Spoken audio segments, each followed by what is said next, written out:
என்னுடைய வாலிப பிள்ளைகளுக்காக என்னுடைய இருதயத்தில் உள்ள ஒரு 2 காரியத்தை மட்டும் உங்களோட கூட பகிர்ந்து கொள்கிறேன். యవనస్తుల గురించి నా హృదయంలో 2 విషయములు మాత్రం నేను ఇప్పుడు పంచుకోవాలనుకుంటున్నాను. Ephesians chapter 2. ఎఫెసీయులకు రాసిన పత్రిక 2వ అధ్యాయము. ఎఫెసీయులకు రాసిన పత్రిక 2వ అధ్యాయము.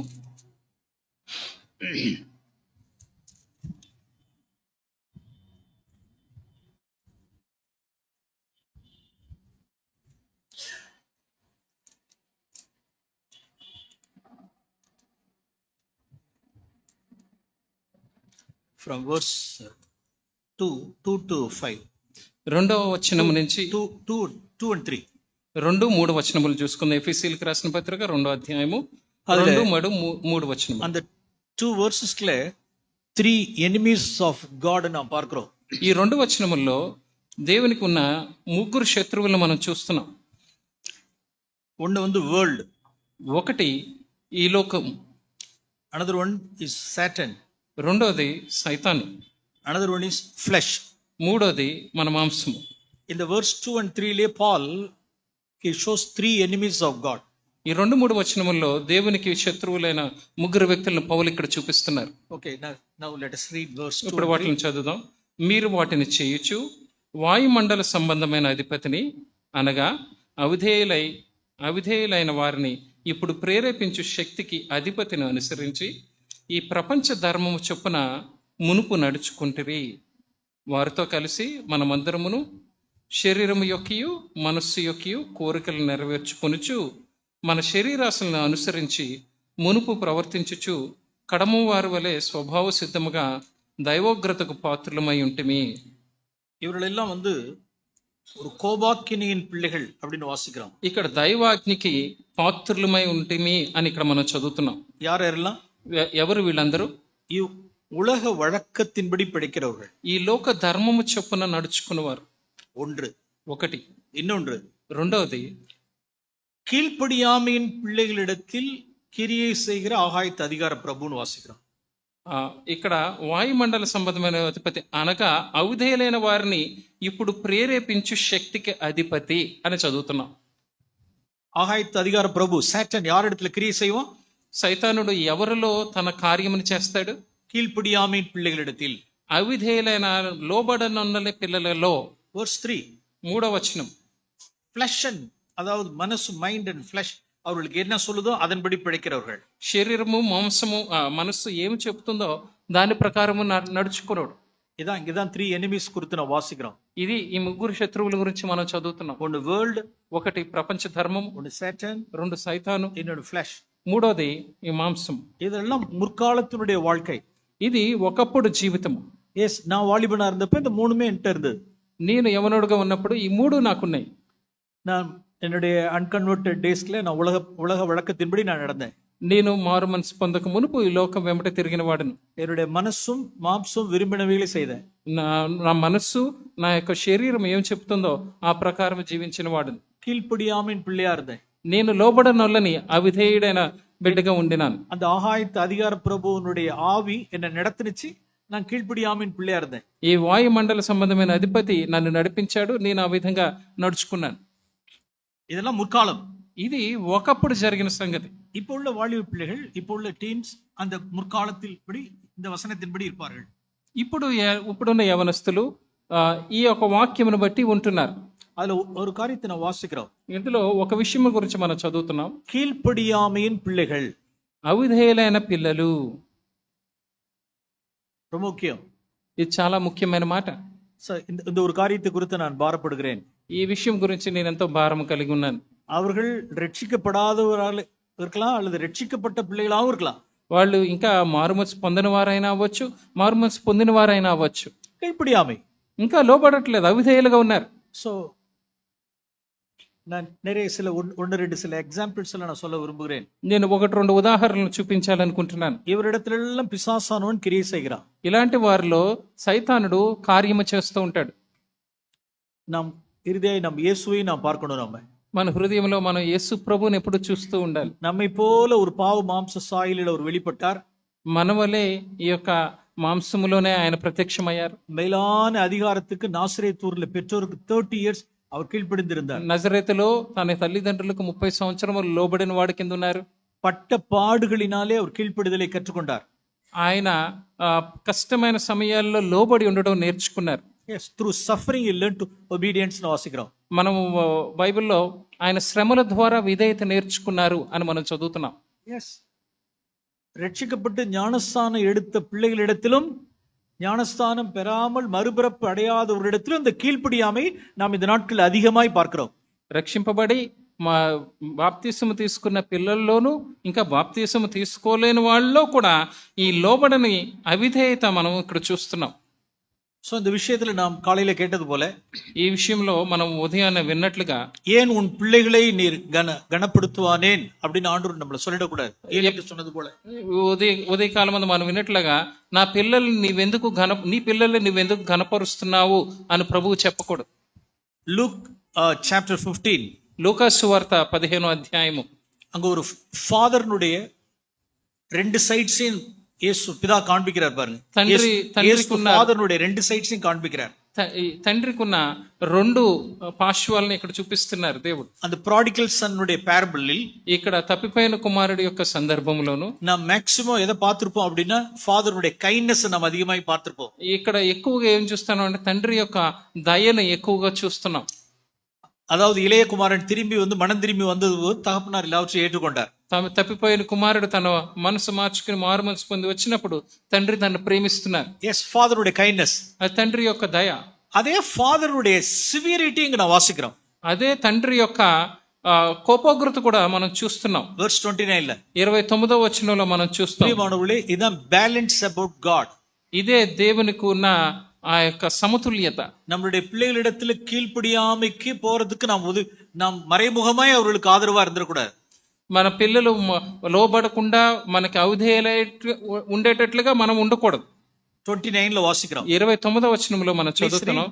అందుకతడు తన తండ్రితో, ఇదిగో ఇన్ని ఏండ్ల నుండి నేను సేవించుచున్నానే, నీ ఆజ్ఞకి నేనెన్నడూ మీరలేదే, అయినను నా స్నేహితులతో సంతోషపడినట్లు నీవు నాకెన్నడూ ఒక మేకపిల్లనైనా ఇయ్యలేదు. அது அவனுடைய ஸ்டேட்மெண்ட். அந்த எல்டர்சனுடைய స్టేట్మెంట్ లేదు, அவனுடைய இருதயத்திலிருந்து அவன் சொல்றான். அவను ఈ యొక్క పెద్ద కుమారుడి యొక్క మాటలు ఇవి తన హృదయంలోంచి ఈ విధంగా మాట్లాడుతున్నాడు. తను என் ஃப்ரெண்ட்ஸோட நான் హ్యాపీగా இருக்கும்பருக்கு అట్లీస్ట్ ஒரு ஆட்டுக்குட்டி కూడా கொடுக்கல. నా స్నేహితులతో నేను సంతోషంగా ఉండేటట్లుగా కనీసం ఒక మేక పిల్లను కూడా నువ్వు నాకు ఇవ్వలేదు. இதுல இருந்து தான் we see fathersனுடைய நல்ல ஒரு స్ట్రిక్టా இருந்திருக்காரு. తండ్రి ఏ విధంగా చాలా స్ట్రిక్ట్ గా ఉన్నారో అనేది ఇక్కడ మనం చూస్తున్నాం ఈ మాటను బట్టి. దేవునుடைய సివియరిటీயும் பார், அவருடைய கைண்ட்னஸையும் பார் வாசிக்கிறோம். దేవుని యొక్క దయను చూస్తున్నాము, దేవుడు కఠినంగా ఎలా ఉంటున్నారో కూడా మనం ఇక్కడ చూస్తున్నాం. ఫాదర్ என்ன செய்யல அப்படினா, ఇక్కడ తండ్రి ఏమి చేయలేదంటే తన స్నేహితులతో హ్యాపీగా இருக்கிறதுக்கு என்ன செய்யல, అలౌ பண்ணல. తన స్నేహితులతో కలిసి సంతోషించడానికి ఇక్కడ తండ్రి ఒప్పుకోలేదు. అదా ఫాదర్, అది తండ్రి. சில సిచ్యుయేషన్స్ நமக்கு அப்படி வரும். కొన్ని సందర్భాలు ఆ విధంగా మనకు వస్తాయి. யாரெல்லாம் இன்னைக்கு பிள்ளைகளுடைய விருப்பத்துக்கு எல்லாம் இணங்கி கொடுக்கிறது. ఈ దినముల్లో ఎలా ఉందంటే పిల్లల ఇష్టానికి వాళ్ళు అడిగినదల్లా అలా ఇస్తూ వెళ్ళిపోవడం. நான் சமீபமா ஒரு సచ్ రిబెలియస్ అనే నా ఇదివరకు பார்த்ததே கிடையாது. నేను అటువంటి తిరుగుబాటు చేసే అవిధేయుడైన కుమారుడిని నేను చూడనే లేదు. ఇప్పుడు now I am crossing through such rebellious. ఇప్పుడు అటువంటి తిరుగుబాటు కుమారుడిని నేను తన చూస్తూ వెళ్తున్నాను. அவன் జీవనుள்ள దేవునికి ఎదుర్తు నిక్రాన్, జీవనుள்ள తిరుచబకి ఎదుర్తు నిక్రాన్. ఇప్పుడు ఆ అబ్బాయి ఎలా ఉన్నాడంటే జీవముగల దేవునికి ఎదురు తిరుగుతున్నాడు, జీవముగల దేవుని సంఘమునికి ఎదురు తిరుగుతున్నాడు. yes, సభలో ఉన్న అథారిటీస్ కి అగైన్స్ట్ నిక్రాన్, సంఘములో ఉన్న అధికారములకే ఎదురు తిరుగుతున్నాడు. Such rebellious. అటువంటి తిరుగుబాటు కుమారుడు. yes, அவனுடைய ஆதியில తన ఆత్మలో அவனுடைய పేరెంట్స్ గురించి నేను அறிஞ்சிருக்கேன். తన తల్లిదండ్రుల గురించి నాకు తెలుసు. சாப்பாடு போடும் பொழுது, சாப்பாடு போடும் பொழுது అక్కడ భోజనం వండించినప్పుడు కడుగుங்கிறதுக்கு என்ன బ్రదర్ ఇంగ్లీష్ல? కడుగు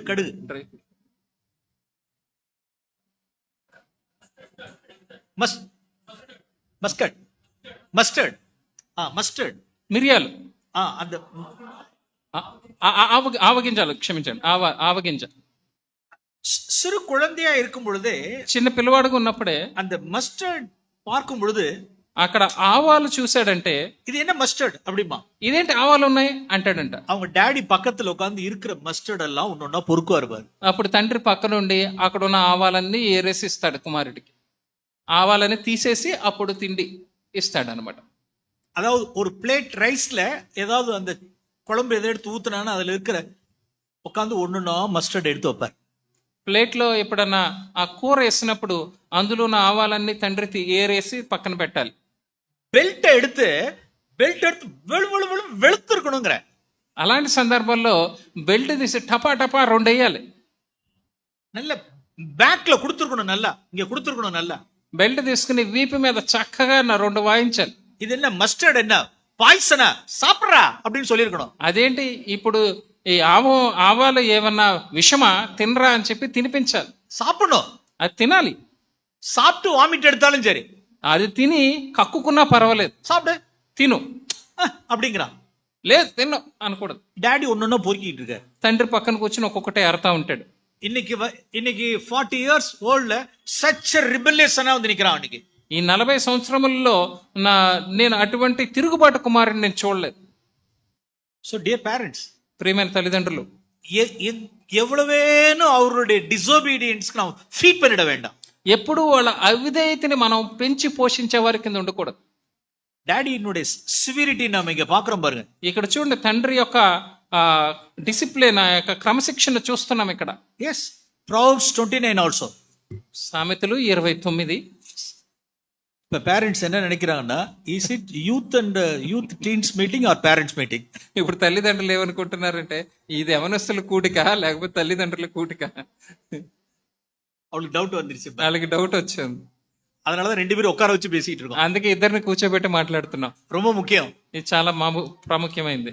ஏன்னா டிசோபீடியன்ட் சில்ட்ரன்ட்ட ஆகாயத்து அதிகார பிரபு கிரியை செய்கிறான். ఈ యొక్క అవిధేయమైన పిల్లల మీద ఈ వాయుమండల అధిపతి క్రియ చేస్తున్నాడు. Proverbs chapter 29. సామెతలు 29వ అధ్యాయము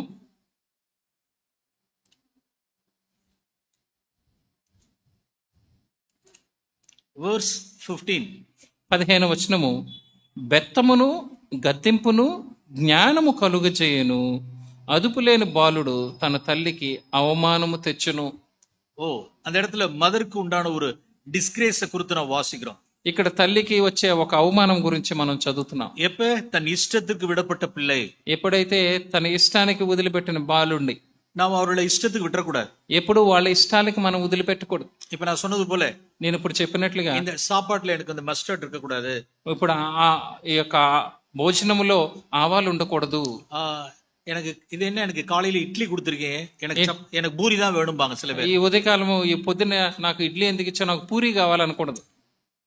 உடனே பேரண்ட்ஸும் உட்காந்து பூரி மாவு தயாரி பண்ணி பூரி சுட்டு விட்டுருப்பாங்க. ఇప్పుడు తల్లిదండ్రులు కూడా కూర్చుని పూరి పిండి కలిపి అక్కడ పూరి ఒత్తుతా ఉంటారు. அதெல்லாம் சாட்டர்டே சண்டே ஹாலிடேஸ்ல பாத்துக்கலாம் பூரி எல்லாம். இப்ப இட்லி தான் சாப்பிடணும். ఇప్పుడు పూరి కావాలంటే వీకెండ్ లో సాటర్డే సండే చూసుకుందాం, ఇప్పుడు మాత్రం ఇడ్లీయే నువ్వు తిను అని చెప్పాలి. சாப்பிட்டாகணும், తినాలి ఖచ్చితంగా. உன் இஷ்டத்துக்குலாம் விட முடியாது, మీ ఇష్టానికి వదిలేయడానికి కుదరదు. உன் இஷ்டத்துக்குலாம் ட்ரெஸ்ஸிங் பண்ண முடியாது, వాళ్ళ ఇష్టానికి వాళ్ళు బట్టలు వేసుకోవడానికి కుదరదు, உன் இஷ்டத்துக்குலாம் வெளியில போகணும்னு நினைக்க முடியாது, వాళ్ళ ఇష్ట ప్రకారం బయటకు వెళ్ళడానికి కుదరదు. ஒரு பையன், ஒரு வாலிப పையன், ఒక యవనస్తుడు ఆయన పిల్లోడు ஏர்னிங் మెంబర్ ஆயிட்டான். అతను సంపాదించడం మొదలు పెట్టాడు. ஃபாதர் ஒரு 7 o'clock எங்க வேலைக்கு போயிட்டு திரும்பி வந்துட்டான் வீட்டுக்கு. తండ్రి 7 గంటలకి ఇంటికి పని మీద బయటికి వెళ్ళి ఉద్యోగం యొక్క అధికారానికి లోబడాలి. புருஷர்கள் தேவனுடைய அத்தாரிட்டி கீழ்ப்படிஞ்சிருக்கணும். భర్తలు దేవుని అధికారానికి లోబడిన వారి కింద ఉండాలి. சர்ச்சில் தேவன் வைத்திருக்கிற அத்தாரிட்டிக்கு சப்மிட் பண்ணிருக்கணும். సంఘము దేవుని యొక్క అధికారానికి లోబడి ఉండాలి. அல்லது வேலை ஸ்தலத்தில் இருக்கிற அத்தாரிட்டிக்கு அவர் சப்மிட் பண்ணிருக்கணும். వాళ్ళు పనిచేసే స్థలములో అధికారమునకు లోబడిన వారి కింద ఉండాలి. அப்பதான் இங்க ஒர்க் அவுட் ஆகும். అప్పుడు పిల్లల దగ్గర మనకు కుదురుతుంది ఇవన్నీ. இப்படிப்பட்ட சூழ்நிலையில எல்லாம் அந்த கீழ்ப்படியாமையின் பிள்ளைகளிடத்தில் ఆహాయతు ప్రభు ఆగి పిశాసునుடைய ఆవి క్రియ செய்கிறது. ఇటువంటి సందర్భంలో లోబడని పిల్లల దగ్గర ఈ యొక్క వాయు మండల అధిపతి తన క్రియలు చేస్తూ ఉంటాడు. என்னுடைய என்னுடைய என்னுடைய பையன்கள்ல ஒரு பையனுடைய ஒரு காரியத்தை நான் ஒரு டெஸ்டிமனியா சொல்ல விரும்புகிறேன். నా పిల్లల్లో ఒక కుమారుడు సాక్ష్యం నేను చెప్పాలనుకుంటున్నాను. நான் இருக்கிறது திருச்சி சிட்டிக்கு ஒரு ஒரு 40 கிலோமீட்டர்ஸ் అవే. நான் ஒரு கிராமத்துல విలేజ్ல இருக்கேன். మేము త్రిచి అనే సిటీకి 40 కిలోమీటర్ల దూరంలో చిన్న గ్రామంలో ఉంటున్నాం. அவர்கள் கல்லூரி காலேஜ் டேஸ் படிச்சுக்கிட்டு இருந்த நாட்கள் తను కాలేజీ చదువుతున్న దినముల్లో 40 கிலோமீட்டர்ஸ் தள்ளி இருக்கிறதான ட்ரிச்சி சிட்டில காலேஜ் பண்ணிட்டு இருந்தாங்க. 40 కిలోమీటర్ల తర్వాత ఉన్న ట్రిచి సిటీలో తను చదువుతున్నాడు. ஒரு முறை என்னுடைய பெரிய பையனுடைய ఫ్రెండ్నుடைய సిస్టర్కి ஒரு మ్యారేజ్. ఒకసారి నా పెద్ద కుమారుడు స్నేహితుని సిస్టర్ அக்கா తన స్నేహితుడు అక్కకి పెండ్లి జరుగుతుంది. அதனால அந்த ப்ரீவியஸ் நைட்டே இவர்கள் எல்லாரும் அந்த வெட்டிங் மஹால் அதுல போய் அவங்க தங்கி இருந்து அந்த வெட்டிங் மஹால்ல డెకరేట్ పண்றது. ఆ ముందు రోజు రాత్రే వీళ్ళందరూ ఆ యొక్క మండపానికి వెళ్ళి అక్కడ దాన్ని డెకరేట్ చేయడం అవన్నీ చేస్తున్నారు ఆ రాత్రంతా. ఫ్రెండ్னுடைய ఎల్డర్ సిస్టరుடைய వెడ్డింగ్, తన యొక్క స్నేహితుని అక్క పెళ్లి. அதனால ఫ్రెండ్స్ எல்லாம் గ్యాదర్ ஆகுறாங்க. నైట్ స్నేహితులందరూ అక్కడ కూడుకుంటున్నారు నైట్. என்கிட்ட வந்து பர்மிஷன் கேட்கறதுக்காக என்கிட்ட டைரக்டா வரமாட்டான், మదర్ వழியா வருவாங்க. నా దగ్గరికి తిన్నగా రాకుండా అలా రారు, ఎప్పుడు వాళ్ళ అమ్మ ద్వారా వచ్చారనమాట. இது மாதிரி பர்மிஷன் கேட்டாங்க. వచ్చి పర్మిషన్ అడుగుతున్నారు వాళ్ళ మదర్ ద్వారా. இந்த நைட்டு போய் வெட்டிங் மஹால்ல போய் தங்கி இருக்கிறதுக்கெல்லாம் நோ పర్మిషన్. రాత్రి వెళ్ళి అక్కడ కళ్యాణ మండపంలో కూర్చోడానికి అనుమతి లేదు. ఫ్రెండ్స్ எல்லா ఫ్రెండ్స్ గ్యాదర్ ஆவாங்க, போய் ஒர்க். என்ன மேன் ஒர்க் ஒரு 1 hour ஒர்க் ஆகுது, போய் விட்டுரு. అందరు ఫ్రెండ్స్ అక్కడ పని మీద వెళ్తున్నారు కదా, నేను కూడా వెళ్తానంటే అక్కడ ఎంత పని ఉంటుంది, 1 గంట పని, అదేమో అక్కర్లేదు వదిలేయన్నాను. మార్నింగ్ 5 o'clock என்னுடைய 2 వీలర్ தரேன். ఉదయాన్నే 5 గంటలకి నా బండి ఇస్తాను. 2 వీలర్లో పో, నా బండి వేసుకుని వెళ్ళు. మార్నింగే போய் என்னென்ன బ్రేక్ఫాస్ట్ என்னென்ன సర్వ్ பண்ணணுమో எல்லாம் సర్వ్ பண்ணு. పొద్దున్నే వెళ్ళి అక్కడికి వెళ్ళి టిఫిన్ టీలు ఏవేమి వడ్డించాలో అవన్నీ వడ్డించు. உனக்கு పర్మిషన్ உண்டு, నీకు పర్మిషన్ ఉంది. நான் கூட பஸ்ல போய்க்கிறேன், என்னோட 2 వీలర్ எடுத்துட்டு போயிடு. ఇది నేను బస్సు మీద వెళ్ళిపోతాను, నా బండిని మాత్రం నువ్వు వేసుకుని వెళ్ళిపో. ஆனா நைட்டுக்கு பர்மிஷன் கொடுக்க மாட்டேன். కానీ రాత్రి అక్కడ ఉండడానికి మాత్రం పర్మిషన్ ఇవ్వను. నైట్ 10-11 மணிக்கு மேல அவங்க என்ன செய்வாங்கன்னு தெரியாது. రాత్రి 11 గంటల తర్వాత వాళ్ళు ఏం చేస్తారో తెలియదు. ஒவ்வொரு ஃப்ரெண்ட்ஸ் எப்படிப்பட்ட ஃப்ரெண்ட்ஸ் நமக்கு தெரியாது. ఆ స్నేహితులు ఎటువంటి వారో మనకు తెలియదు. సో அதுக்கு நான் ఐ వోంట్ గివ్ పర్మిషన్. దానికి నేను పర్మిషన్ ఇవ్వను. He got offended. వెంటనే అభ్యంతర పడిపోయాడు. ఓకే நான் மேரேஜுக்கே போல அப்படின்టా. నేను పెళ్లికే వెళ్ళను అన్నాడు. ఇంకా పర్వాలేదు, எனக்கு కొంచెం పైసా మిచ్చని వச்சுக்கிட்டேன். సరే నాకు డబ్బులు కలిసి వస్తాయని నేనేం మాట్లాడలేదు. 2 వీలర్ கொடுக்கணும், నేను బండి ఇవ్వాలి, లేకపోతే அப்புறம் 2 వీలర్కి பெட்ரோல் கொடுக்கணும், మళ్ళీ బండిలో వెళ్ళడానికి పెట్రోల్ ఇవ్వాలి, அப்புறம் அந்த மேரேஜுக்காக ஏதாவது ஒரு gift ஒன்று கொடுக்கணும், పెళ్లికి వెళ్ళడానికి గిఫ్ట్ ఇవ్వడానికి డబ్బులు ఇవ్వాలి. ఓకే పోలన్నా పర్వాలేదని சொல்லிட்டு நான் வச்சிட்டேன். నువ్వు వెళ్ళకపోతే పర్లేదు, నాకు డబ్బులు మిగులుతాయని నేను 1 or 2 days அப்படியே என்கிட்ட கொஞ்சம் ఇరుக்கமா இருந்தான், ரொம்ப ரொம்ப டைட்டா இருந்தான். 1-2 రోజులు మాత్రం ఏం మాట్లాడకుండా అలా మౌనంగా ఉన్నాడు. ఇంకా நாம் தான் ஜெயிக்கணும், நீங்களே ஜெயிக்க விட்டுற கூடாது, నేనే జయించాలి, పిల్లలు జయించేటట్లుగా నేను ఉండకూడదు. அவன் இடர்ல அடைஞ்சாலும் அடைஞ்சிட்டு போட்டோம், వాళ్ళు ఏం చేసినా కానీ చేయనివ్వండి, அவருடைய ఇష్టத்துக்கு நம்ம போயிடக்கூடாது. కానీ వాళ్ళ ఇష్టానికి వాళ్ళని వదిలిపెట్టకూడదు. சில పేరెంట్స్ அப்படியே இணங்கி ஈல்ட் ஆயிடுறாங்க. కొంతమంది తల్లిదండ్రులు అలాగ లొంగిపోయి అలాగా వాళ్ళు చెప్పిందే చేస్తున్నారు. இன்ன ஸ்மார்ட் போன்னா வாங்கி தராங்க, ఫోన్ కావాలంటే ఫోన్ కొనివ్వటం. பைக் சாதாரண பைக்லாம் கிடையாது, 70,000 80,000 பைக்லாம் கிடையாது. சரி 2 lakhs above 2 lakhs உண்டான வெஹிக்கிள் தான் வேணுங்கிறான். బండి అంటే సాధారణమైన బండి అంటే 70,000 80,000 బండ్లు కాదు, ఇప్పుడు 2 లక్షలు దాటి బండ్లు అడుగుతున్నారు, ఆ బండ్లు కొనిస్తున్నారు. அந்த வண்டி இப்படி இருக்காது, இப்படி இப்படி இருக்கும் பாத்தீங்களா, இப்படி இருக்கும்.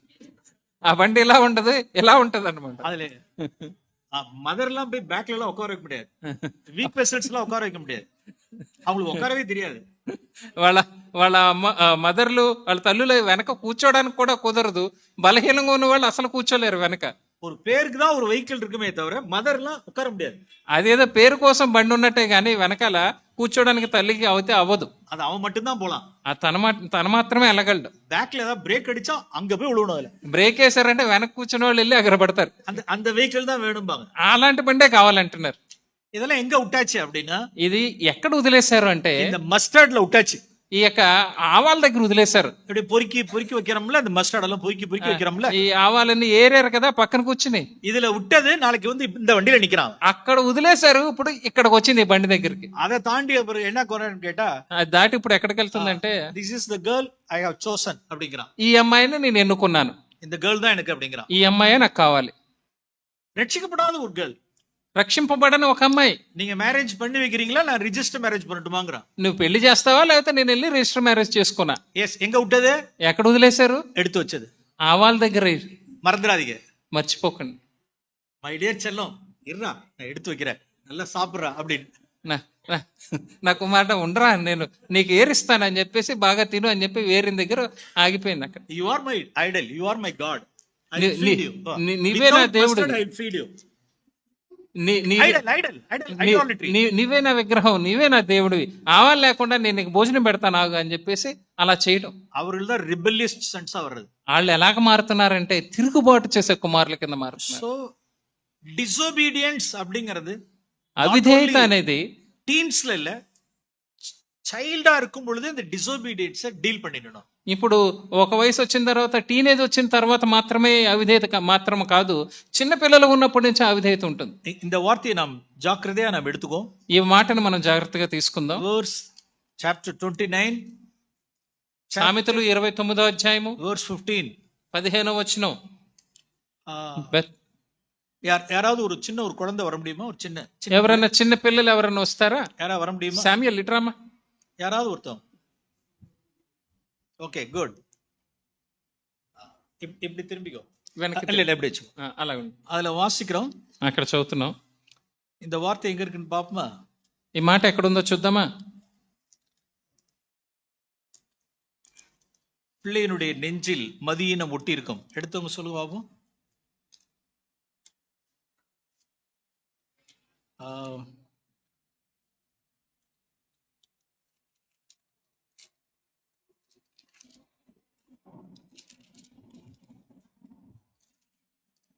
பிள்ளையினுடைய நெஞ்சில் மதியினம் ஒட்டி இருக்கும்,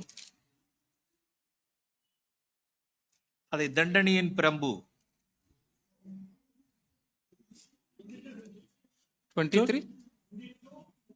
ஓ, thank you.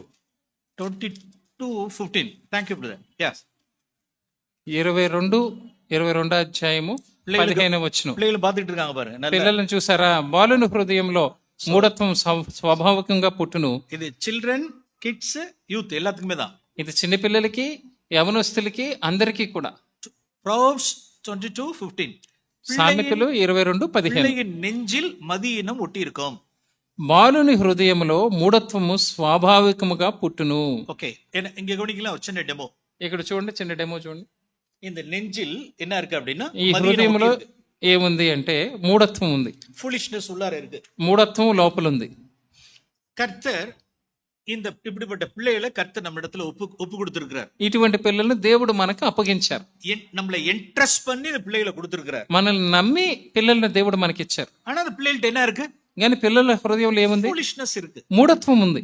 அதோட கூட கர்த்தர் நமக்கு ஒரு என்ன கொடுத்திருக்கிறாரோ, ராடை ஒன்னு கொடுத்துட்டார். దానితో పాటు దేవుడు మనకి ఏమి ఇచ్చారంటే ఒక శిక్షా దండం ఇచ్చారు. எப்ப பார்த்தாலும் ராடை எடுக்க கூடாது. ఎప్పుడు ఆ శిక్షా దండం తీయకూడదు. మాట్లాడితే எல்லாத்துக்கும் ராடு எல்லாம் கிடையாது. ప్రతిదానికి శిక్షా దండం కాదు. ஒண்ணு பிள்ளைகள் மறைக்கிறப்ப பொய் சொல்லி மறைச்சாலும், அல்லது அரகன்ஸா ரிபெல்லியஸா இருந்தாதான் ராட். மத்ததுக்குலாம் ராடு கிடையாது. అబద్ధాలు చెప్పినప్పుడు లేకపోతే తిరుగుబాటు చేసినప్పుడు ఈ శిక్షా దండం తీయాలి తప్ప ప్రతిదానికే శిక్షా దండం తీయకూడదు. 2000 காரியம் 20 காரியம் கிடையாது, ரெண்டே விஷயம் தான். ఇక్కడ 21 విషయాలు ఏమైనా, రెండే విషయాలు ఇక్కడ. எப்ப ராடு எடுக்கணும்? ఎప్పుడు మన శిక్షా దండం తీయాలి? ரிபெல்லியஸ் ஸ்பிரிட்டுக்கு. ఎప్పుడైతే తిరుగుబాటు ఆత్మ ఉంటుందో అప్పుడు. అనదర్ వన్, రెండోది பொய் மறைக்கிறது, ஹிப்போக்ரசி, அப்படியே ஹைட் பண்றது, అబద్ధం చెప్పి దాచిపెట్టడానికి ప్రయత్నించినప్పుడు, அப்பதான் அது. అప్పుడే మన శిక్షా దండం తీయాలి. அதுவும் நம்ம கேட்கணும். అది అడగాలి మనం. நீ ஒத்துக்கிட்ட அப்படின்னா ராடு எடுக்க மாட்டேன். నువ్వు ఒప్పుకున్నావంటే నేను ఈ కర్ర తీయను. எஸ், எனக்கு தேவை உன்னை அடிக்கிறது எனக்கு முக்கியம் இல்ல. నిన్ను కొట్టడం నాకు ముఖ్యం కాదు. எனக்கு தேவை உண்மைதான். నువ్వు నిజం చెప్పడమే నాకు ముఖ్యం. நீ உண்மையை சொல்லிட்டேன்னா ராடு கூட இருக்க மாட்டேன். నువ్వు నిజం చెప్పావంటే నేను కర్ర తీయను. அவ்வளவுதான், ரெண்டே இடம் தான். అంతే, రెండే విషయాలు. ఓకే, రాడ్ దేవుడు நமக்கு கொடுத்திருக்கிறார். దేవుడు మనకి కర్రనిచ్చారు இந்த நெஞ்சில் உள்ள மதியினத்தை எடுக்கிறது. హృదయంలో ఉన్న మూఢత్వం తీయడానికి. அது என்ன செய்யுமா? అది ఏ విధంగా ఏం చేస్తుందో అలా చేస్తే, அதை தண்டனையின் பிரம்பு. ఆ శిక్షా దండము தண்டனையின் பிரம்பு அவனை விட்டு அகற்றும்.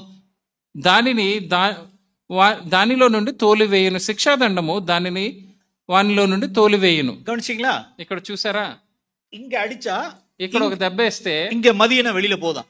ఇక్కడ ఉన్న మూఢత్వం బయటకు పోతుందంట. அப்படி தேவன் வச்சிருக்கிறாரு. அப்ப అక్కడ దేవుడు ఒకటి ఉంచారు. అక్కడ இங்க நல்ல நிறைய மசில்ஸ் எல்லாம் ஆண்டவர் கொடுத்திருக்காரு. நல்ல ఇక్కడ వెనక చక్కటి మాంసాన్ని ఇచ్చారు. అక్కడ அதனால கண்ட இடத்துல தடாப்டா எல்லாம் கிடையாது. ఎక్కడ పెడితే అక్కడ టప్ టప్ అని కొట్టకూడదు. அதெல்லாம் நம்மளுடைய இம்பேஷன்ஸ், அதெல்லாம் நம்ம ஆங்கர்ல இருந்து வர்றது. అది మన కోపంలోంచి వచ్చే అసహనం. நான் நிறைய தப்பு பண்ணிருக்கேன் அந்த காரியத்துல. பெர்ஃபெக்ட்டா இல்ல. ఈ విషయంలో నేను చాలా తప్పులు చేశాను. நான் மனம் திரும்பி இருக்கேன். నేను మారుమనసు పొందాను. ఆ విషయమే தேவனிடத்துல உடைஞ்சு நான் நொறுங்கி இருக்கேன். దేవుడి దగ్గర నేను ఒప్పుకున్నాను. பிள்ளைகிட்ட மன்னிப்பு கேட்டிருக்கேன். పిల్లల దగ్గర నేను క్షమాపణ అడిగాను. தேவனுடைய ஒழுங்கு என்ன அப்படின்னா, దేవుని ఏర్పాటు ఏంటంటే இங்க கொடுத்தா వెనక అక్కడ కొడితే இங்க உள்ள foolishness வெளியில போகும். ఇక్కడున్న మూఢత్వం బయటకు పోతుంది. சிலர் என்ன செய்யறது இல்லைன்னா இதை பயன்படுத்துறதே இல்லை. కొంతమంది ఈ శిక్షా దండము కర్రలు తీయట్లేదు. அப்ப இங்க இல்லைன்னா அப்புறம் எங்க போகுது? ఇక్కడ వెనక కొట్టకపోతే అది ఎక్కడ పోద్ది? foolishness உள்ளார இருந்துகிட்டே இருக்கும். లోపల అలా ఉంటూనే ఉంటది. அது 12 வயசு ஆயிடுச்சு அப்படின்னா விட்டுறணும், அவ்வளவுதான். இதுக்கு இனிமே பயன்பாடு கிடையாது. 12, 13 விட்டுறணும், அவ்வளவுதான். 12, 13 ఏళ్ళు వచ్చిందంటే ఇంకా మీరు బెత్తము తీయకూడదు. ఇంకా దాన్ని అలా వదిలేయాలి, அவ்வளவுதான். అంతే. 2 to 12 2 సంవత్సరాల వయసు నుంచి 12 సంవత్సరాల వయసు వరకు இதுக்குள்ளார பயன்படுத்தணும். அதை ఈ వయసులోనే మనం దాన్ని నేర్పించాలి. இதுல சில பேர் அதை பயன்படுத்துறதே இல்ல. కొంతమంది దాన్ని వాడడమే లేదు. அப்ப இந்த foolishness என்ன ஆயிடுது உள்ளார? ఇప్పుడు ఇక్కడున్న మూఢత్వం ఏమవుతుందంటే அப்படியே rebellious spirit ஆயிடுது. అది తిరుగుబాటు ఆత్మ కింద మారుతుంది. அது நான் மிஸ் பண்ணிட்டோம். దాన్ని మనం తప్పిపోయాం ఆ విషయంలో. இந்த foolishness நம்ம எடுக்க விட்டுட்டோம்னா அப்படியே நாள் ஆக ஆக ஆக அது என்ன ஆகும்னா rebellious spirit ஆயிடும். ఆ మూఢత్వం బయటకు తీయడంలో మనం తప్పిపోయామంటే అది పెరిగి పెరిగి తిరుగుబాటు కింద మారుతుంది. அன்னைக்கு இதை எடுக்க கூடாது. అప్పుడు నువ్వు కర్ర తీసి ఉపయోగం ఉండదు, அதெல்லாம் யூஸ் கிடையாது. దానివల్ల ఉపయోగం ఉండదు. ஓகே, இப்ப என்ன ஆகும் அப்ப அப்படின்னா, ఇప్పుడు ఏమవుతుందంటే நாம் இன்னொரு verse வாசிக்கிறோம். ఇంకో వచనం చూపిస్తాను. verse 27, Proverbs 27, సామెతలు 27వ అధ్యాయము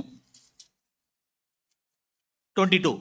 22వ వచనం. Proverbs chapter 27 verse 22. సామెతలు 27, 22. ஆ, మూడుని రోటిలోని గోధుమలతో వేసి రోకట దంచినను వాని మూడత వాని వదిలిపోదు. இன்னைக்கு ஜனங்களுக்கு, இன்னைக்கு இருக்க ஜெனரேஷனுக்கு உரலும் தெரியாது, உலக்கையுமே தெரியாது. ఇప్పుడున్న ఈ జనరేషన్కి, ఈ తరం వారికి రోట్ అంటే తెలియదు, రోకట్ అంటే తెలియదు. உரல் உலக்கையெல்லாம் தெரியாது. எங்கேயாவது இதுல வீடியோல அதாவது இதுல பார்த்தாதான் தெரியும் உரல் உலக்கையெல்லாம். ఈ రోలు రోకట ఇవన్నీ ఏదో వీడియోలో చూస్తేనే తెలుస్తుంది. இவ்வளவுங்களுக்கு யாருக்கும் தெரியுமா உரல் உலக்கைன்னா? మీరు ఎవరికైనా తెలుసా రోలు రోకలు అంటే ఏంటో? பக்கத்துல மதர் கேட்டுட்டு இருக்காங்க. వాళ్ళ అమ్మ వాట్ ఈస్ ఉలకై, తల్లులు అడుగుతున్నారు, ఉలకైని కేட்டுட்டு இருக்காங்க. రోల్ అంటే ఏంటి, రోకలు అంటే ఏంటి అని అడుగుతున్నారు. தெலுங்குல என்ன வந்து రోలు రోకలి, రోలు రోకలి, రోకలి யாருக்குமே தெரியல. వీళ్ళకి ఎవరికి తెలియలేదు. வச்சு என்ன செய்யணும்? రోలులో ఏం చేస్తారండి? ఇలాగా కుత్తునాలు ఎన్నో పోగాదా. అలాగ రోలులో వేసి రోకలతో దంచినా గానీ మూడత పోదంట. மூடத்தனம் போகாது, ఆ మూడత బయటకు పోదు. எஸ். அப்ப தேவன் என்ன செய்ய வேண்டியதா இருக்கு அப்படின்னா, దేవుడు అప్పుడు ఏం చేయగలరంటే, எஸ், சில பேருக்கு தேவன் சிறல் உரல் உலக்கையெல்லாம் வைத்திருக்கிறார். దేవుడు కొంతమందికి రోలులో వేసి రోకట్లకు దంచడానికి చేస్తారు. பலவிதமான உரல் உலக்கையெல்லாம் உண்டு. చాలా రకములుగా ఇలా దంచడం అనేది ఉంటుంది. புரியலன்னா உங்களுக்கு எக்ஸாம்பிளுக்காக சொல்றேன். మీకు ఉదాహరణకి నేను చెప్తాను. ஒரு சர்ச்சில் உள்ள ஒரு ஃபேமிலியை ஸ்கூல் ஹெட் பிரின்சிபல் கூப்பிடுறாங்க. ఒక సంఘములో, ఒక కుటుంబంలో ప్రిన్సిపల్ గారు వాళ్ళని పిలుస్తున్నారు. ఆ ఇంట్లో వాళ్ళు 12th స్టాండర్డ్ படிக்கிற ஸ்டூடெண்ட்ஸோட. Thank you. இந்த பையனுக்கு கிளாப் பண்ணு. Good boy, good boy. 12వ తరగతి చదువుతున్న ఆ అబ్బాయి గురించి ప్రిన్సిపాల్ గారు తల్లిదండ్రులు కబురు పెట్టారు. பேட் ஃப்ரெண்ட்ஸ்னுடைய அசோசியேஷன்லால ஒரு லேப்ல உள்ளதான பொருட்களை வந்து உடைச்சிட்டாங்க கோவத்துல. చెడు స్నేహితులతో కలిసి ఆ స్నేహితులు ఏం చేశాడంటే ల్యాబ్లో ఒకటి పగల కొట్టేశాడు కోపంలో. ఓకే, పేరెంట్స్కి తగవలు வருது. ఇప్పుడు తల్లిదండ్రులకు కబురు వచ్చింది. ఆ ఫాదర్ పోయి ప్రిన్సిపల్కి முன்னால நிக்கிறார். ఇప్పుడు తండ్రి వెళ్ళి ప్రిన్సిపాల్ ముందు నుంచున్నారు. పైయన్ உங்க பையன் என்ன பண்ணாங்கறதெல்லாம் காமிக்கிறார். ఇప్పుడు నీ కుమారుడు ఏం చేశాడని మొత్తం చూపిస్తున్నారు. ஒரு 4-5 பையன்கள அவருடைய பையன் ஒண்ணு. 4 పిల్లలు, 4-5 పిల్లలు ఉన్నారు. అందులో వాళ్ళ అబ్బాయి కూడా ఉన్నాడు. இப்போ என்ன ஆச்சு அப்படினா, ఇప్పుడు ఏమైందంటే ஒரு 1 month என்னமோ ஸ்கூல்ல சஸ்பெண்ட் பண்ணி அனுப்பிச்சு விட்டான். ఒక నెల స్కూల్లోంచి సస్పెండ్ చేసి బయటికి పంపించారు. విత్ పెనాల్టీ ఇతனை thousands போட்டு விட்டாங்க. ఇంత పెనాల్టీ కట్టాలి, ఇన్ని వేలు అని చెప్పి పంపించారు. இங்க எங்க விட்டது? ఎక్కడ వదిలేశారు? அந்த 2 to 12 குள்ளர எடுக்க விட்டது, அந்த foolishness எடுக்க விட்டது. 2 సంవత్సరాల నుంచి 12 సంవత్సరాల వయసులోనే ఆ మూఢత్వం బయటికి పోకుండా అలా వదిలేశారు. இப்ப எங்கன்னா உரல் உலக்கை வச்சு அவனுடைய மூடத்தனத்தை பிரின்சிபல் ஸ்கூல்ஸ் இன்னொரு కేసుல పోలీస్ స్టేషన్ல இருந்து கூப்பிடுறாங்க. ఇప్పుడు ఈ విధంగా ఇలాగ రోకలు పెట్టి దంచే స్థాయికి వచ్చేసింది. ఇప్పుడు ఇంకొక ఉదాహరణలు ఏంటంటే పోలీస్ స్టేషన్ నుంచి కూడా తల్లిదండ్రులకు ఫోన్ వచ్చింది. உங்க பேரண்ட்ஸ் நீங்க வாங்க, இங்க తల్లిదండ్రులు మీరు రండి అని. உங்க பையனை குறித்து இப்படி கம்ப்ளைண்ட் ஆயிருக்கு, మీ అబ్బాయి గురించి ఈ విధంగా ఫిర్యాదు వచ్చింది. எஸ், இது மாதிரிதான். இத மாதிரி நிறைய உரல் உலக்கையில் நம்முடைய பிள்ளைகள் சிக்காதபடிக்கு, ఈ లోకములో మన పిల్లలు చిక్కుకోకుండా, లోక ధర్మములో వాళ్ళు చిక్కుకోకుండా ఉండేటట్లుగా நாம் நம்முடைய பிள்ளைகளுடைய நெஞ்சில் உள்ள மதியினத்தை கடிந்து கொள்ளுதலினாலும் பிறம்பொழிதினாலும் நான் எடுக்க பிரயாசப்படுவோம். మన పిల్లల హృదయములను మూఢత్వమును తీసివేయడానికి మనం ప్రయాసపడాలి. அப்ப அவருடைய இஷ்டத்துக்கு நாம் என்ன செஞ்சிடக்கூடாதுன்னு ஃபீட் பண்ணிடக்கூடாது. అంటే మనం వాళ్ళ ఇష్టానికి వాళ్ళని పోషించకూడదు, விட்டுறக்கூடாது, వాళ్ళని వదిలిపెట్టకూడదు. அவைகள் நாம் கண்டித்து கரெக்டா தேவனுக்கு ஏற்ற நாம் கொண்டு போய் நடத்தணும். వాళ్ళని దిద్దుబాటు చేసి దేవుని దగ్గరికి వాళ్ళు నడిపించాలి. லூக் 15 ஜீசஸ் காண்பிச்சதான அந்த ஃபாதருடைய சிவியரிட்டி, లూకా సువార్త 15వ అధ్యాయంలో తండ్రి చూపించిన కఠినత్వము. సో நாம் ஜீசஸ் தான் நமக்கு மாதிரி, యేసు ప్రభువే మన మాదిరి. இயேசு தான் நம்முடைய முன்னோடினவராய் இருந்தார். యేసు ప్రభువే మన ముందు నడిచిన వారి కింద ఉన్నారు. பிதாவுக்கு அவ்வளவாய், தாய் தகப்பனுக்கு அவ்வளவாய் அவர் கீழ்ப்படிந்திருந்தார். ఆయన తల్లిదండ్రులకు ఆ విధంగా లోబడిన వారి కింద ఉన్నారు. సో நாம் வாசிக்கிறோம், మనం ఇక్కడ చదువుతున్నాం, எவ்வளவாய் ஜீசஸ் பாடுபட்டு இருப்பாரு பாருங்க. యేసు ప్రభు ఏ విధంగా శ్రమ పడ్డారో చూడండి. ஒரு వార్త కాண்பிக்க విரும்புகிறேன். ఒక మాట ఒకటి మీకు చూపించాలనుకుంటున్నాను. 1 కొరింథియన్స్ మొదటి కొరింథీయులకు రాసిన పత్రిక చాప్టర్ 2, 2వ అధ్యాయము. 1 కొరింథియన్స్ చాప్టర్ 2 మొదటి కొరింథీయులకు రాసిన పత్రిక 2వ అధ్యాయము verse 14, 14వ వచనం చూద్దాం. Please read. పునాది మీద కట్టిన ఒకడు కట్టిన పని నిలిచిన ఎడల 2:14 2:14 సారీ. ప్రకృతి సంబంధి అయిన మనుష్యుడు దేవుని ఆత్మ విషయములు అంగీకరింపడు, అవి అతనికి వెర్రితనముగా ఉన్నవి, అవి ఆత్మానుభవం చేతనే వివేచింపదగును గనక అతడు వాటిని గ్రహింపజాలడు. జీసస్ 30 years నాజరేతులో இருந்தார். యేసు ప్రభు 30 సంవత్సరాలు నజరేతులో ఉన్నారు. அவருடைய పేరెంట్స్ జన్మ నేచురల్ మెన్. அவருடைய వాళ్ళ తల్లిదండ్రులు అంతా సహజమైన మనుష్యులు, జన్మ స్వభావத்துக்குரியவர்கள். వాళ్ళు జన్మ స్వభావంతో పుట్టిన వారు, సాధారణమైన మనుషులు, నేచురల్ మెన్. వాళ్ళు సాధారణమైన మనుషులు. அவருடைய సహోదరుகள் నేచురల్ మెన్, జన్మ స్వభావத்துக்குரியவர்கள். వాళ్ళ సహోదరులు కూడా ఆ యొక్క సాధారణమైన మనుషులే. యేసుక్రీస్తు ముற்றிலும் ஆவிக்குரியவராய் இருந்தார். యేసు ప్రభు మాత్రమే ఆత్మపూర్ణుడిగా ఉన్నారు. ఓకే, ఇங்க என்ன வாசிக்கிறோம்? ఇక్కడ ఏం చదువుతున్నాం? இந்த நேச்சுரல் மேனுக்கு ஸ்பிரிச்சுவல் மேனுடைய காரியங்கள் பைத்தியமா தோணுமா? ఈ ప్రకృతి సంబంధమైన మనుషులకి ఆత్మ సంబంధమైన విషయములు వెర్రితనముగా ఉన్నాయంట. ఎస్, అవును. அப்ப జీసస్ செய்யறது எல்லாமே பைத்தியமா இருந்திருக்கும். అప్పుడు యేసు ప్రభు చేసే ప్రతిదీ వాళ్ళకి వెర్రితనంగానే ఉండుంటుంది. யோசிச்சு பாருங்க, ఆలోచించి చూడండి. పేరెంట్సా இருக்கலாம், తల్లిదండ్రులు అయి ఉండొచ్చు, బ్రదర్సా இருக்கலாம், లేకపోతే సహోదరులు అయి ఉండొచ్చు. என்ன மேன், ஜீசஸ் ஜோசப் அண்ட் மேரி எந்த அளவுக்கு அவர்கள் பைத்தியமா இருக்கு நீ பண்றதெல்லாம் இருப்பாங்க. యేసు ప్రభువుని చూసి యేసేపు మరియాలు లేకపోతే సహోదరులు చూసి నువ్వు చేసేదంతా వెర్రిగా ఉందని ఉంటారు. మార్క్ 3 కూడా వాసిக்கிறார். మార్కు సువార్త 3వ అధ్యాయంలో కూడా మనం చూస్తున్నాం. எந்த அளவுக்கு அவருடைய సఫరింగ్సోడ அவர் కీழ்పడియ வேண்டியதா இருக்கும். ఎంతవరకు ఆయన తన శ్రమల్లో అలాగా లోబడిన వారి కింద ఉన్నారు. Mark chapter 3 verse 21. మార్కు సువార్త 3వ అధ్యాయము 21వ వచనం. ఆయన ఇంటి వారి సంగతి విని ఆయన మతి చెలించి ఉన్నదని చెప్పి ఆయన పట్టుకొనబోయిరి. அவருடைய கின்ஸ்மேன், அவருடைய ஓன் ஹவுஸ் ஹோல்ட் அதை அவர்கிட்ட வரும்பொழுது இவர் மதிமயங்கி இருக்கிறார் என்று சொல்லி insane person, mad man, out of mind அப்படின்னு சொன்னாங்களா? ఆ ఇంటి వారు అంటే తను తోడబుట్టిన వారు అందరూ కలిసి ఏమన్నారంటే మతి చెల్లించింది పిచ్చోడు అని ఆయన పట్టుకోబోయారట. அப்படிதான் இருந்திருக்காரு జీసస్. ఆ విధంగా యేసు ప్రభు ఉన్నారు. அவரை ஒரு பைத்தியம் பிடிச்சவனே நினைச்சிட்டாங்க. ఆయన ఒక పిచ్చివాడు అనుకున్నారు. அதுல எத்தனை வருஷம் லைஃப்? అలాగే ఎన్ని సంవత్సరములు అలా ఉన్నారు ఆయన? 30 years. 30 సంవత్సరములు. இவர் எது செய்தாலும் அவர்களுக்கு பைத்தியமா தோணும். ఈయన ఏం చేసినా కానీ అది వెర్రితనంగానే ఉండేది వాళ్ళకి. அவர் பிதாவுடைய சித்தத்தை செஞ்சிருப்பார். ఆయన తండ్రి యొక్క చిత్తం చేస్తారు. పేరెంట్స్க்கும் బ్రదర్స్க்கும் అది పైத்தியமா தோணும். అది తల్లిదండ్రులకి తన సహోదరులకి అది వెర్రితనంగా ఉంటుంది. அவரை పగిச்சிருப்பாங்க. ఆయన చూసి ఆయన వెక్కిరించే వారి కింద ఉన్నారు. அவரை நிந்தித்திருந்திருப்பார்கள். ఆయన నిందించే వారి కింద ఉన్నారు. அதிலே 30 years இருந்தார். ఆ విధంగా ఆయన 30 సంవత్సరములు ఉన్నారు. ஆனாலும் அவர் சப்மிட் பண்ணியிருந்தார். కానీ ఆయన లోబడిన వారి కిందే ఉన్నారు. அதனால ஜீசஸ் ஒரு வார்த்தை சொல்ல முடிஞ்சிச்சு. అందుకని యేసు ప్రభు ఈ మాట చెప్పడానికి అయింది. என்ன சொல்ல முடிஞ்சிச்சு? ఏం చెప్పగలిగారు? ஒரு மனுஷனுக்கு சத்துருக்கள் அவன் வீட்டாரே அப்படின்னு சொல்ல முடிஞ்சிச்சு. అందుకే యేసు ప్రభు ఒక మనుషుని శత్రువులు తన ఇంటి వారే అని చెప్పారు. இந்த வார்த்தை ஜீசஸ்னுடைய வார்த்தை. ఇది యేసు ప్రభు చెప్పిన మాట. ஒரு மனுஷனுக்கு சத்துருக்கள் அவன் வீட்டாரே. ఒక మనుషుని శత్రువులు వాళ్ళ ఇంటి వాళ్ళే.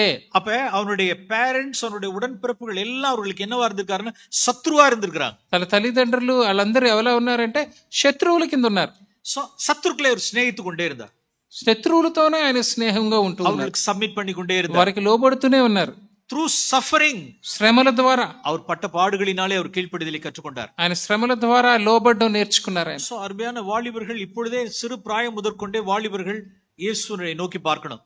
ప్రియమైన యవనస్తులారా, మీ చిన్నతనం నుంచే మీరు యేసు ప్రభువుని చూసి నేర్చుకోవాలి. உங்களுடைய பேரண்ட்ஸ் உங்களை புரிஞ்சு கொள்ளாம இருக்கலாம். మీ తల్లిదండ్రులు మిమ్మల్ని అర్థం చేసుకోకపోవచ్చు. రక్షిக்கப்படாத சில பேரண்ட்ஸா இருக்கலாம் உங்க பேரண்ட்ஸ். రక్షింపబడిన తల్లిదండ్రులకి మీ తల్లిదండ్రులు ఉండొచ్చు. அது రక్షిக்கப்பட்டவர்கள் கூட உங்களை புரிஞ்சு கொள்ளாம இருக்கலாம். రక్షింపబడినా కూడా మారుమనసు పొందినా మిమ్మల్ని అర్థం చేసుకోలేని వారికి సూழ்நிலையெல்லாம் இயேசுவை నోకి பாருங்கள். అటువంటి సందర్భంలో కూడా మీరు యేసు ప్రభు వైపు చూడండి. அதிகாரத்துக்கு நீங்க கீழ்ப்படிந்து அடங்குங்கள். వాళ్ళ యొక్క అధికారానికి మీరు లోబడి జీవించండి. அப்பொழுதுதான் உங்களுக்கு நன்மையா முடியாது. అప్పుడు మీకు మేలు జరుగుతుంది. ஒரு வார்த்தை அருமையான வாலிப பிள்ளைகள், ప్రియమైన యవనస్తులు, మీకు ఒక మాట, உங்களுக்கு నన్மை ఉండాగుబడికి, మీకు మేలు జరుగునట్లుగా இந்த వార్త இப்படி பாக்குறீங்களா? ఈ మాట చూస్తారా?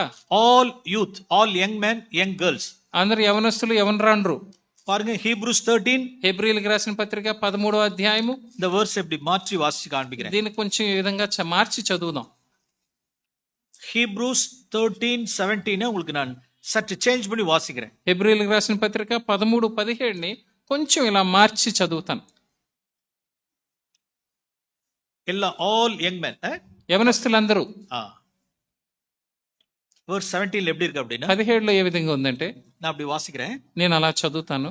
உங்களை நடத்துற பெற்றோர், మిమ్మల్ని నడిపించే మీ తల్లిదండ్రులు உங்கள் ஆத்துமாக்களுக்காக உத்தரவாதம் பண்ணுகிறவர்களாய் விழித்திருக்கிறவர்கள் ஆனபடியால், మీ ఆత్మలకు లెక్క చెప్పవలసిన వారిగా ఉన్నారు కనుక, அவர்கள் துக்கத்தோடு அல்ல, వారు దుఃఖముతో పని చేసిన ఎడల சந்தோஷத்தோட அதை செய்யும்படிக்கு, అది ఆనందంతో వాళ్ళు చేసేటట్లుగా உங்களுடைய பெற்றோருக்கு கீழ்ப்படிந்து அடங்குங்கள்.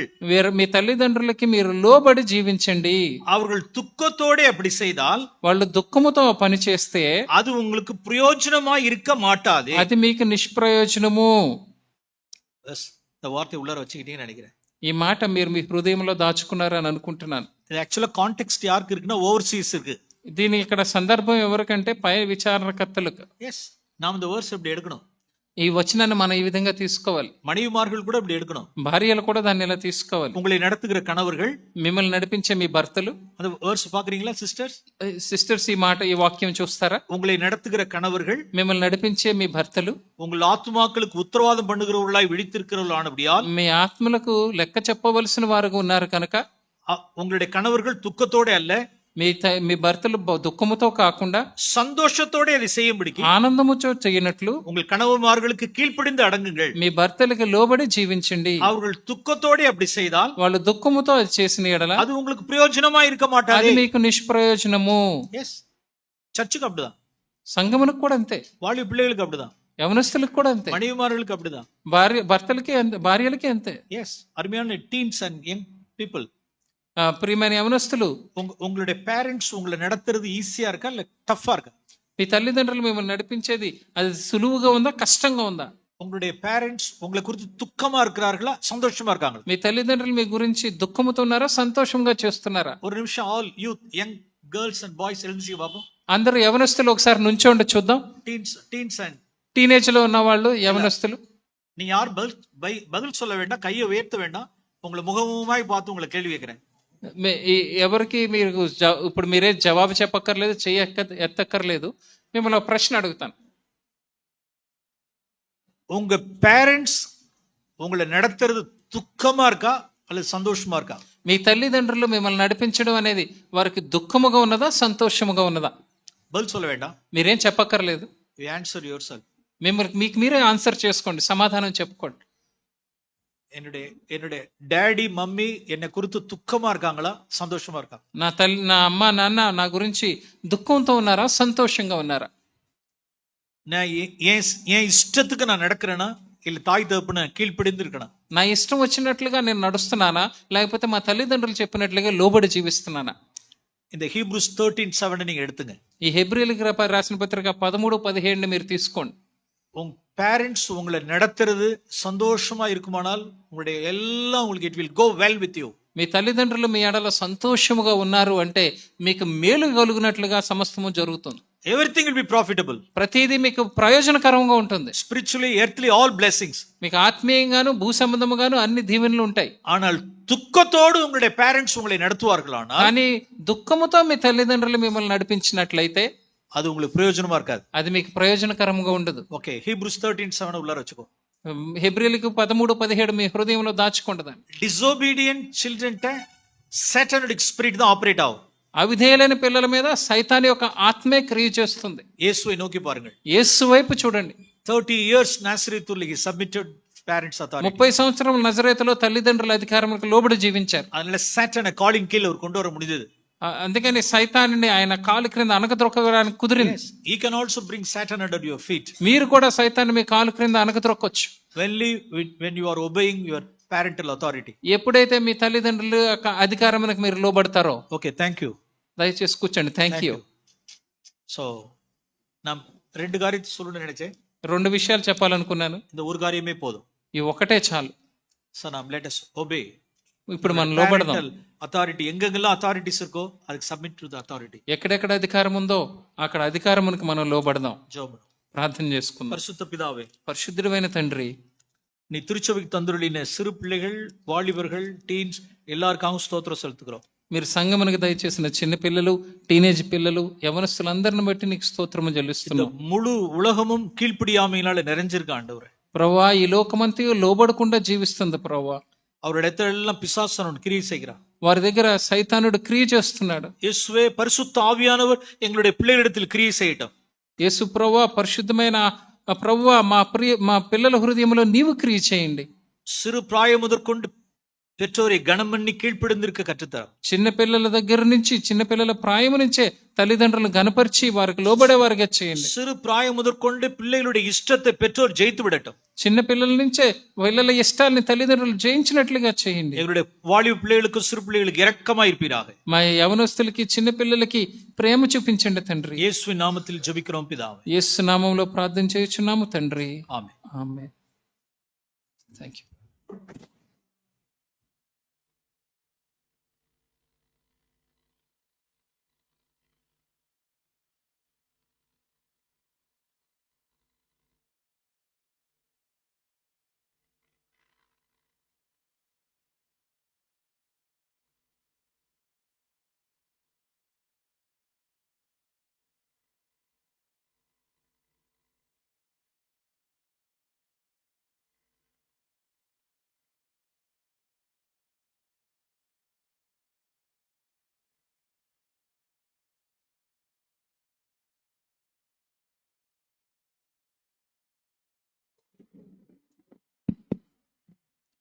So thank you brothers. ఇప్పుడు మనకు ఒక 1/2 అవర్ బ్రేక్ ఉంటుంది.